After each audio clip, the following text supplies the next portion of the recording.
ہم اس روڈ پر کافی محتاط ہو کر ہی چل رہے تھے۔ کچھ دیر کے بعد ہم اس سڑک پر پہنچے جو اس فارم ہاؤس کو جا رہی تھی۔ تب رات کے کچھ 10 بج رہے تھے۔ اس وقت اس سڑک کو دیکھ کر ہمیں واقعی خوف سا لگ رہا تھا۔ وہ سڑک کافی پتلی تھی، اس کے دونوں سائڈز پہ گھنی جنگلی جھاڑیاں تھیں۔ بہرحال ہم چند منٹوں کی مزید مسافت کے بعد اس فارم ہاؤس پہ بالآخر پہنچ ہی گئے، اور وہاں پہنچ کر ہم نے اس کیئر ٹیکر سے رابطہ کیا۔ وہ کیئر ٹیکر اس فارم ہاؤس کے آس پاس کسی گوٹ میں ہی رہتا تھا، جو اس وقت بمشکل 10 سے 15 منٹس میں ہمارے پاس اس فارم ہاؤس کی چابیاں لے کر پہنچ گیا، اور ہمیں چابیاں تھماتے ہوئے کہنے لگا کہ میں نے آپ لوگوں کے لیے آج ہی دن میں کمروں کی صفائی کر دی ہے، ٹینک کا پانی فل کر دیا ہے اور سوئمنگ پول کا پانی بھی چینج کروا دیا ہے۔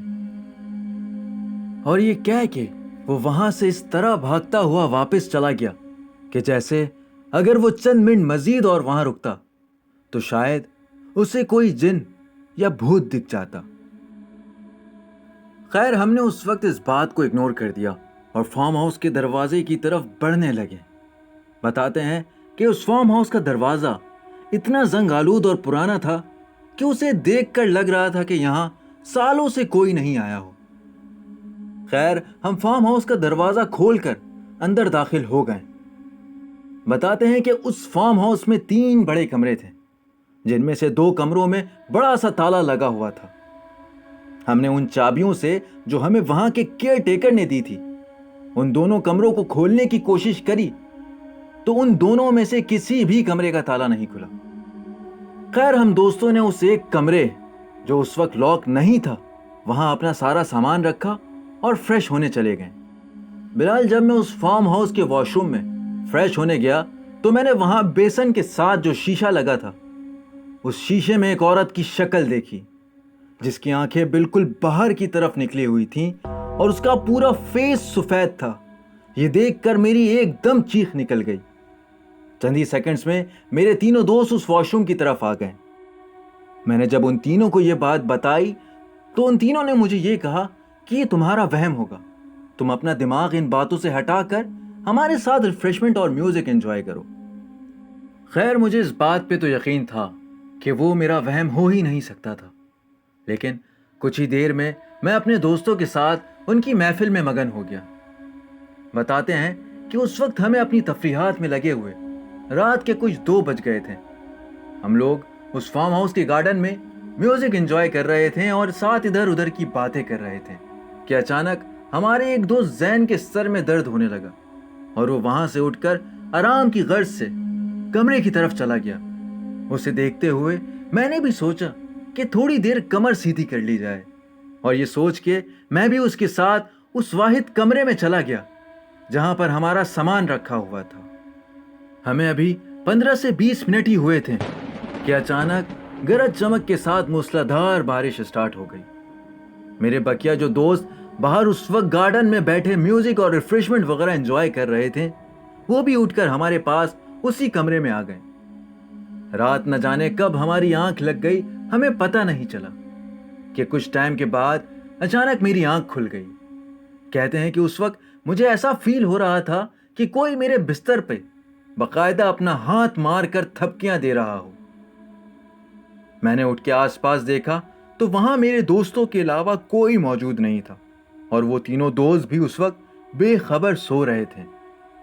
خیر، میں نے اس وقت آیت الکرسی پڑھ کے اپنے اطراف میں دم کر دیا اور آنکھیں بند کر کے دوبارہ لیٹ گیا۔ ابھی چند منٹس ہی ہوئے تھے اس بات کو کہ مجھے اس کمرے میں کسی کی آہٹ محسوس ہونے لگی۔ اس وقت میں بستر سے اٹھ کے اس کمرے کا جائزہ لینے لگا، لیکن جب مجھے وہاں کچھ نہیں دکھا تو میں اس کمرے سے باہر نکل گیا اور باہر اس کمرے کے اطراف اور ارد گرد کا جائزہ لینے لگا کہ اچانک میری نظر ان بند کمروں میں سے ایک بند کمرے کے دروازے پہ پڑی۔ کہتے ہیں کہ میں ابھی اس دروازے کو دیکھ ہی رہا تھا کہ اس دروازے کے نیچے سے دھواں نکلتا ہوا دکھائی دیا، اور یقین جانے اس دھوئیں میں کسی چیز کی جلنے کی اتنی بری مہک تھی کہ میں آپ کو بتا نہیں سکتا۔ مجھے اس وقت اس بات کی تجسس ہوئی۔ میں نے کہا کہ آخر یہ ماجرا ہے کیا، اور اس معاملے کا پتہ لگانے کے لیے میں اکیلے اس کمرے کے دروازے کی طرف بڑھتا چلا گیا۔ میں جب اس دروازے کے قریب پہنچا تو مجھے اس دروازے کے اندر سے کسی عورت کی سرگوشی کرنے کی آوازیں آنے لگی۔ مجھے بڑی ہی حیرانی ہوئی کہ آخر یہ کمرہ جو کہ اس وقت باہر سے لاک تھا، اس کے اندر کوئی کیسے آ سکتا ہے۔ خیر، میں نے اس وقت ہمت کر کے اس کمرے کے گیٹ کو ناک کیا اور آواز دیتے ہوئے کہا کہ اندر کون ہے؟ بلال، یہ وہ پوائنٹ تھا کہ اس کے بعد وہ جو بھی مخلوق تھی، اس نے مجھ سمیت میرے باقی تینوں دوستوں کے ساتھ جو کیا وہ ہم آج تک نہیں بھول سکتے۔ کہتے ہیں کہ جب میں نے اس دروازے پہ دستک اور آواز دی تو مجھے کسی کا کوئی رسپانس نہیں آیا، جس کے بعد میں دوبارہ اپنے اس کمرے کی جانب جانے لگا جہاں میرے باقی دوست سو رہے تھے کہ اچانک مجھے پیچھے سے کسی نے اتنی زور سے دھکا دیا کہ میں منہ کے بل بری طرح گر گیا۔ بلال، میں اس وقت گرنے کی تکلیف کو بھول کر الٹے پیر اپنے دوستوں کے پاس پہنچا اور ان سب کو جو میرے ساتھ اس وقت ہوا بتانے لگا۔ کہتے ہیں کہ اس وقت میرے لفظوں سے زیادہ میری شکل پہ جو ڈر اور خوف طاری تھا وہ ساری باتیں بیان کر رہا تھا۔ خیر، اس وقت چونکہ بارش بھی کافی تیز ہو رہی تھی اور خلاف توقع اس کیئر ٹیکر کا نمبر بھی بن جا رہا تھا، تو یہ ہمارے لیے مشکل تھا کہ ہم اس وقت اس فارم ہاؤس کو کیئر ٹیکر کے حوالے کر کے وہاں سے نکل سکتے ہیں۔ ابھی ہم اس بات پہ سوچ و بچار کر ہی رہے تھے کہ اچانک ہمارے اس کمرے کا دروازہ ایک دم خود ہی بند ہو گیا۔ اس وقت ہم چاروں دوست اس بند کمرے میں اکیلے قید سے ہو گئے تھے۔ ہم نے اس کیئر ٹیکر کو ایک بار پھر اس وقت کال کرنا چاہا، لیکن اس کا نمبر مسلسل بند جا رہا تھا۔ اس وقت نہ تو ہماری مدد کو کوئی وہاں موجود تھا اور نہ ہی ہم اس بند کمرے میں کسی کو مدد کے لیے پکار سکتے تھے۔ ہم نے اس بند دروازے کو کافی بار کھولنے کی کوشش کی، مگر ہر بار ہی ہم ناکام لوٹے۔ ہم چاروں کو اس وقت رہ رہ کر بار بار اس فارم ہاؤس سے منسلک وہ باتیں یاد آ رہی تھیں جو اس فارم ہاؤس کے بارے میں مشہور تھیں۔ ہم نہ چاہتے ہوئے بھی اس وحشت زدہ فارم ہاؤس کے خوف کا شکار بنتے جا رہے تھے۔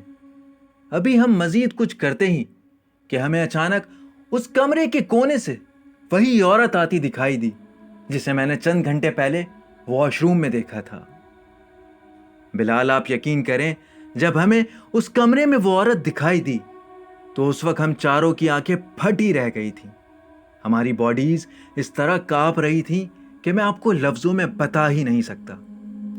اس عورت کے اچانک اس کمرے میں آتے ہی ایک عجیب سی بدبو اس پورے کمرے میں پھیل سی گئی تھی اور اس کمرے کا ٹیمپریچر اتنا زیادہ بڑھ گیا تھا کہ ایسا لگ رہا تھا کہ ہم شدید گرمی میں سخت دھوپ کے نیچے کھڑے ہوں۔ خیر، اس وقت خالد نے ہمت کر کے اس عورت سے پوچھا کہ تم کون ہو اور کیا چاہتی ہو، جس پہ وہ زور زور سے ہنسنے لگی۔ بتاتے ہیں کہ جب وہ ہنس رہی تھی تو اس کی آواز میں اتنی شدت تھی کہ معلوم ہو رہا تھا کہ ہمارے کان کے پردے بس ابھی پھٹ ہی جائیں گے۔ اس وقت وہ جو عورت، آپ اسے چڑیل کہہ لیں، روح کہہ لیں یا کوئی سی بھی مخلوق، وہ ہمارے بالکل سامنے کھڑی تھی اور ہم بے بس اور بے یارو مددگار اس کمرے میں بند پڑے تھے۔ ہم ابھی کچھ کہتے یا کرتے ہی کہ وہ عورت خالد کے پاس چلتے ہوئے آئی اور اس کی طرف دیکھ کر اچانک غصے سے گھرانے لگی اور کہنے لگی کہ تجھے یہاں نہیں آنا چاہیے تھا، تو نے یہاں آ کر بہت بڑی غلطی کر دی۔ یقین جانے وہ شکلاً اور جسامت سے تو ایک عورت لگ رہی تھی، لیکن اس کی آواز کسی مرد کی طرح بھاری اور پھٹی ہوئی سی تھی۔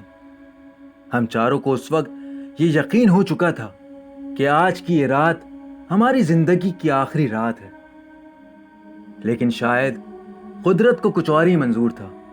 اس وقت دور کہیں کھڑکی سے فجر کی اذان کی آواز آنے لگی اور جیسی ہی اذان کی آواز اس کمرے میں داخل ہوئی، وہ عورت یکدم اس کمرے سے اپنے وجود اور اس گندی بدبو کے ساتھ غائب ہو گئی۔